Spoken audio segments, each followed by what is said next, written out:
कांद्याच्या अंदात लय पाणी असते. कांदा जमिनीतून काढल्यानंतर आतून ओला का असतो माहितीये की फक्त अंदाज लावताय?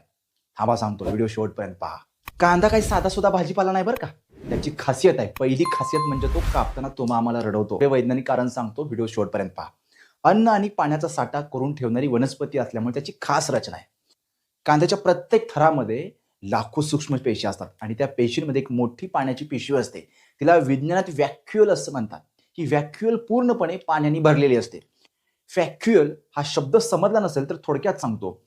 पेशीच्या आतमध्ये पाण्याची मोठी साठवणूक जागा म्हणजे व्हॅक्युअल. आता लक्षात आलं असेल ना? खरं सांगायचं तर कांद्यामध्ये तब्बल 85 ते 90% पाणी असतं. हवं तर व्हिडिओ पाहिल्यानंतर कांदा चिरून बघा, मग कळेल, पण डोळ्यातनं पाणी येईल. आणि बाहेरची कोरडी साल हे पाणी लगेच बाहेर येऊ देत नाही. म्हणजे कमीत कमी बाष्पीभवन होतं. म्हणूनच कांदा बाहेरून कोरडा दिसतो, पण आतून पूर्णपणे रसाळ असतो. हे आहे त्याच्या पाठीमागचं खरं वैज्ञानिक कारण. व्हिडिओ पाहून तुम्हाला काय वाटलं कमेंट करून नक्की कळवा. अशाच महत्त्वपूर्ण नाविन्यपूर्ण माहितीसाठी द हायवेला फॉलो करा. सोबत फेसबुक आणि यूट्यूबला सुद्धा भेट द्या. डिस्क्रिप्शन वाचायला चुकू नका. तुर्तास मनःपूर्वक धन्यवाद.